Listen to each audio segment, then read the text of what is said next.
और मैं देख रहा हूँ कि उलमा भी बाज़ जगहों पे अवाम के अंदर मौजूद हैं, तो थोड़ा मौका दें। कोई बात खींचनी नहीं, कोई लंबी नहीं करनी, बिला वजह किसी बात पे ज़्यादा वक्त नहीं लगाना। जो चंद ज़रूरी बातें हैं वो आपकी खिदमत में अर्ज़ करनी है। सबसे पहले तो ये बात याद रख लें कि हमारा जो नबी पाक अलैहिस्सलाम के साथ ताल्लुक़ है ना, वो बड़ा हसास है। इंसान के बहुत सारे रिश्ते होते हैं, सारे हसास नहीं होते। ढेरों सारे रिश्ते होते हैं, सारी बेटियों को ही अपनी बेटी समझना चाहिए, लेकिन बहुत सारी घरों में आजमाइश होती है। खुदा न खास्ता अगर बाप रात टेलीफोन पे सुन लेना कि बच्ची बात ठीक नहीं कर रही, कुछ दुखी है, हालांकि वो दुख ना भी बताए, तो सारी रात नींद कोई नहीं आती, क्योंकि इस रिश्ते में हसासियत बहुत है। सब जगह पे इंसान परेशान नहीं होता, लेकिन खुदा न खास्ता उसकी माँ परेशान हो तो फिर वो बंदा बड़ा बेसुकून होता है, बड़ी तकलीफ़ में आ जाता है। अजीज़ दोस्तों, सबसे झगड़ा करके बंदा परेशान नहीं होता, लेकिन अगर उसका अपने घर झगड़ा हो जाए ना, तो ये बहुत सारे लोग जो बाहर जिनकी मोटरसाइकिल की टक्कर होती है ना, ये दरअसल बेचारे घर से परेशान निकलते हैं। जाने किस उम्र में जाएगी ये आदत मेरी, रूठना उससे तो औरों से उलझते फिरना। कई दफ़ा इंसान इस तरतीब से भी परेशान होता है। तो हर रिश्ता जो होता है उसमें हसासियत नहीं होती। कुछ रिश्ते हसास हो। मेरे नाना जान इंतकाल कर गए रमज़ान शरीफ में, तो वालदा बड़ी हौसले वाली थी, मिजाज के लिहाज से बड़ी सब्र वाली और कुशादा दिल रखती थी अम्मा जी। नाना जी इंतकाल कर गए, एक दो माह के बाद मोहल्ले में एक और बुजुर्ग का इंतकाल हुआ, तो अम्मा जी सारा रात ही रोती रहीं। तो मैं घर में था नहीं, वापस आया तो बच्चे घर वाले बाकी के मुझे बताने लगे कि अम्मा जी पहले मरीज़ हैं, तो अब वो चुप नहीं कर रही, तो आप ज़रा उनको कहें। मैंने कहा अम्मा जी आदत हो गई है, पहले तो ऐसा नहीं था। तो मेरी वालदा ने अपने लहजे में मुझे जवाब दिया, कहने लगी पुत्र पहला ये दुख नहीं सी ना लगा। फिर फरमान लगियाँ किसी ने पुत्रा कदों कोई रोंदा है, वो तो अब वो किसी का बाप गया तो हमें तो अपना याद आया है। कुछ रिश्तों में हसासियत ज़्यादा। नौजवान मेरी बात पर गौर करें, ये हमें सारा कुफ्र कहता है, सारे मुशरिक कहते हैं, ताने देते हैं कि मुसलमानों तुम हुजूर के नाम पर इतने जज्बाती क्यों होते हो। तो हम उन्हें बताते हैं कि रिश्ते सारे ही हैं, पर हमारा नबी पाक से जज्बाती रिश्ता है। और इस रिश्ते की हसासियत कुरान पाक ने इन लफ्ज़ों में बयान की कि अन-नबी औला बिल मुमिनीन मिन अनफुसिहिम। फरमाया ये जो नबी है ना, ये मोमिनों के उनकी जानों से भी ज़्यादा करीब है। ये ज़्यादा कुर्बत है, इस रिश्ते में हसासियत है।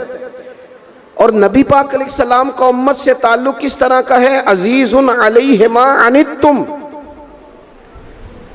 फरमाया मुश्किल में तुम पड़ो तो तकलीफ़ मेरे महबूब को होती है। ये कभी अम्मा कहती थी ना कि बेटा खा ले तो माँ का भी पेट भर जाता है, तो लोग कहते थे ये शायराना बात है।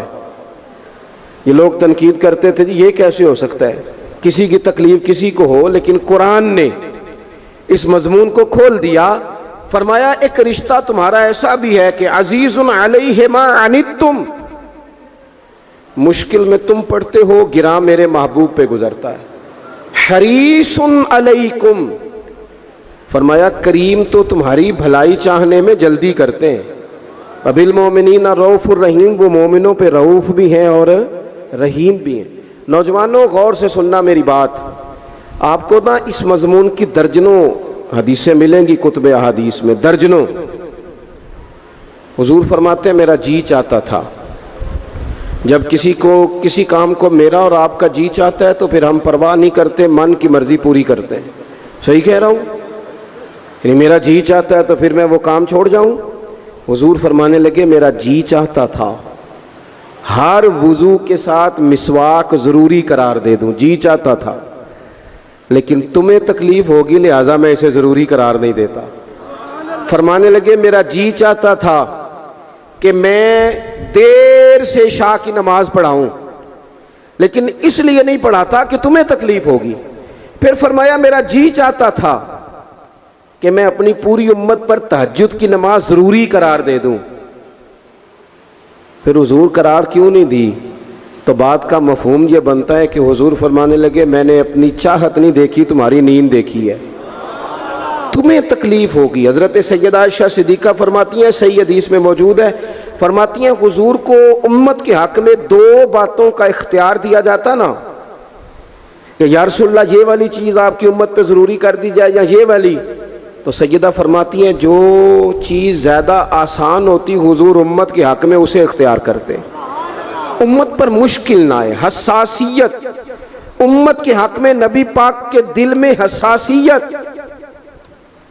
यहाँ तक बात आ गई कि हुजूर फरमाते हैं मैं इमामत कर रहा होता हूँ, दिल करता है लंबी नमाज पढ़ाऊँ। नमाज किसकी इबादत है?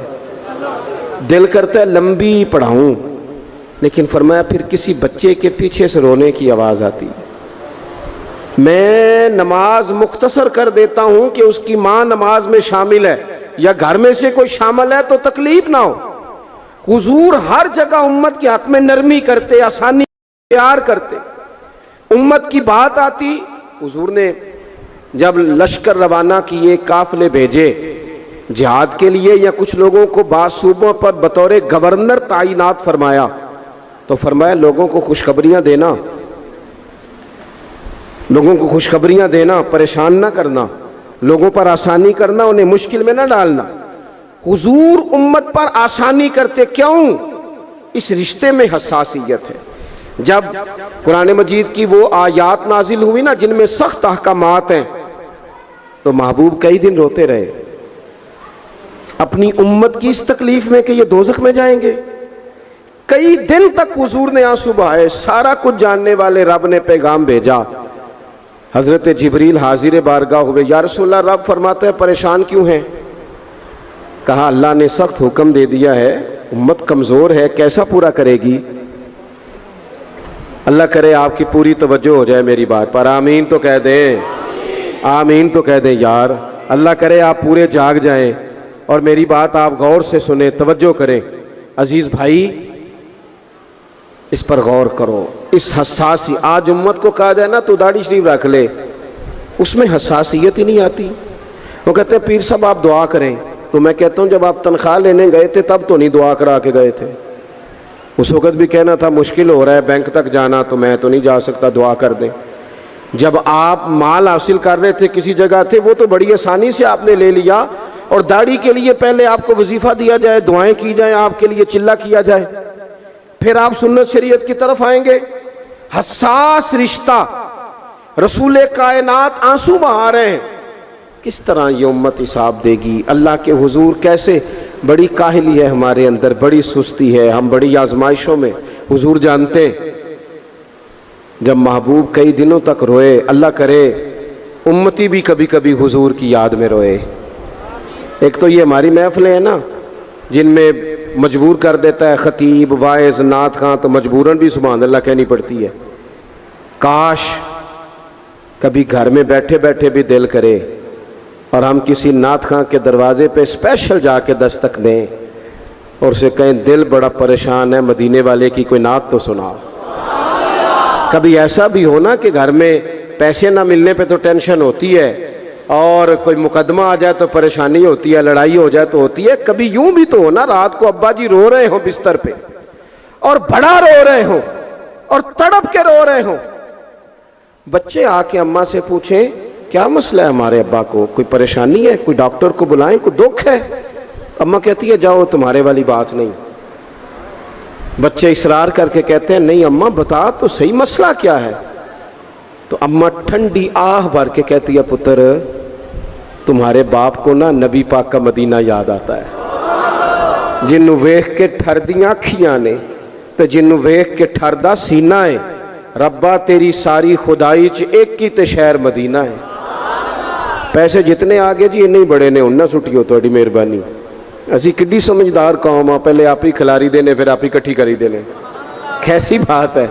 गौस पाक की महफिल में लोग बंदे गिनते थे, तौबा किस किस ने की। हमारी महफिलों में लोग नोट गिनते हैं और स्पेशल बंदे रखे हुए नोट गिनने के लिए। बस करें यार, छोड़ दें, बड़ा हो गया ये काम हमारी। सुने जी, सुने, अल्लाह खुश रखे, अल्लाह आपको खुश रखे। और मेरे भाई अल्लाह जज़ा दे। सुने, हमें जो कुछ दीन ने दे दिया वो हमारी औकात से पहले ही बड़ा ज़्यादा है। तो ये नोट छोड़ तो ये तो बात ही पीछे रह गई है। सानू तख्त हज़ारे दी लोड़ की है, नाले की लगे शहर बमोल दे नाल, असी अपनी बाल के सेकने आ, सानू की लगे किसी और दे नाल। ये छोड़ दें ये काम, ये कोई इतना मुनासिब नहीं लगता। अल्लाह जज़ाए खैर दे। आप तवज्जो करें, क्या अर्ज़ कर रहा हूँ। तो शदीद हुजूर सैयद आलम सल्लल्लाहु अलैहि वसल्लम रो रहे हैं आजमाइश में। उम्मत की आजमाइश को देखकर हुजूर रो रहे हैं कि उम्मत आजमाइश में। हज़रत जिब्रील ने जाके अर्ज़ की, या रसूल अल्लाह, वो जो ख़ास हसासियत है ना हुजूर की तबीयत में उम्मत के हक़ में, उसके लिए हुजूर रो रहे हैं। तो रब करीम ने क्या पैगाम दिया? कहा, कह दो महबूब से जाके, वाला सौफ युती का रब्बु का फतरदा, महबूब रब आपको इतना देगा कि आप अपने रब से राज़ी हो जाएंगे, राज़ी किया जाएगा उम्मत के हक़ में। और हुजूर फरमाने लगे, जब तक सारी उम्मत जन्नत में नहीं जाएगी मैंने राज़ी नहीं होना। हुजूर का ये रिश्ता हसासियत वाला है।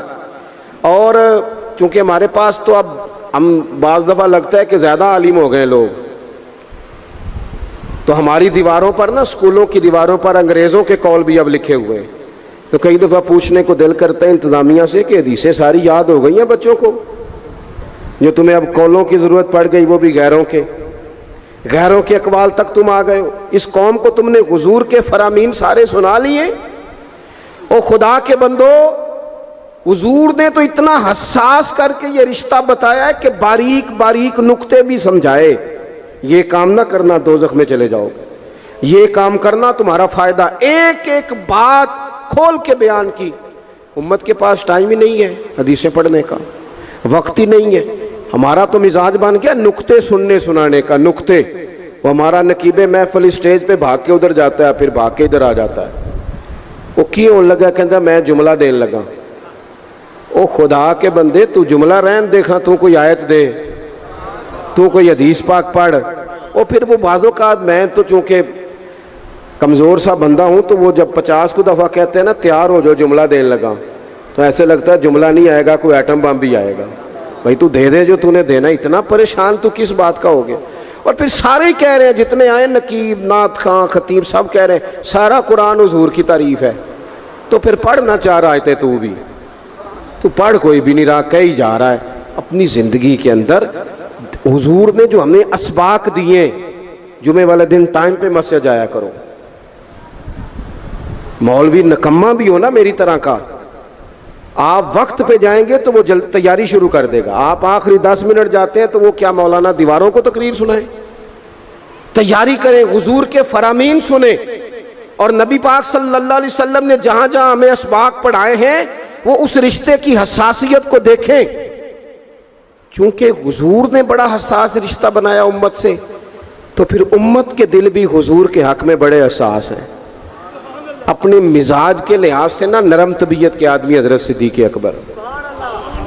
कुछ लोग नरम होते हैं ना बेचारे, जो गया मान ली, जो गया मान ली, उनको लोग तंग भी बड़ा करते हैं। ये भी मैं आपको बता रहा हूँ। वो जिस बंदे का पता होता है ना कि जनाब इसके पास गए तो ये अक्सर तारे शाट भी रहती हैं, तो वहाँ ज़रा जाते भी लोग थोड़ी एहतियात करते हैं। हज़रत अबू बकर सिद्दीक़ तबन नरम तबीयत के थे, कुशादा रुई, खंदा पेशानी मिजाज का हिस्सा था। वो देर तक सब्र करने के आदी थे। लेकिन एक दिन उनके वालिद आए, जनाब अबू काफर रज़ी अल्लाह ताला अन्हु, बाद में उन्होंने कलमा पढ़ा। एक दिन हुजूर की बारगाह में शिकायत लेके आए।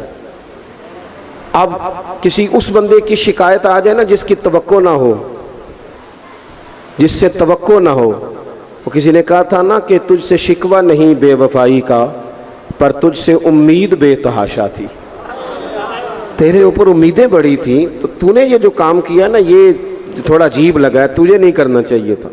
कोई और कर देता तो चलो बात इतनी सख्त नहीं थी, तुझे नहीं करनी चाहिए थी, तेरी बनती नहीं थी। हजरत सिद्दीक़ अकबर तभी तौर पर नरम आदमी, लेकिन उनके वालिद आए हुजूर की बारगाह में, और बुजुर्ग हैं और नाबीना हैं और लाठी थामे हुए, और उन्होंने बड़ी अजीब बात की। कहा या रसूलल्लाह हद हो गई, आज तो अबू बकर सिद्दीक़ ने मुझे थप्पड़ मारा है, थप्पड़ मारा है। ये अभी वो मुसलमान नहीं थे, शिकायत आई, करीम महबूब अलैहिस्सलाम के गिर्द जितने लोग खड़े थे महवे हैरत हो गए कि अबू बकर सिद्दीक ये काम करेंगे। हुजूर ने फरमाया बुलाओ ना जनाब सिद्दीक को। हाजिर बारगाह हो गए, हाथ बांधे, नजर झुकाई है। हुजूर ने फरमाया अबू बकर लोगों को तो यकीन ही नहीं आ रहा, तुमने थप्पड़ मारा बाप को? खामोश खड़े, खामोश। करीम ने फरमाया अबू बकर सुन रहे हो मैंने क्या कहा, बाप को मारा है? चुप खड़े। तीसरी दफा हुजूर ने फरमाया बोलते क्यों नहीं? उन्होंने ना गर्दन उठाई, आंसू टप टप दाढ़ी पे गिर रहे, रो के अर्ज करने लगे या रसूलल्लाह बाप से कहें खंजर लेके मेरा गला काट दे, मैं सी नहीं करूंगा, पर इसने ना आज आपके बारे में बात की है, आपकी शान अक़दस के बारे में कच्चा जुमला बोला है, आपके बारे में कमजोर बात की है। यार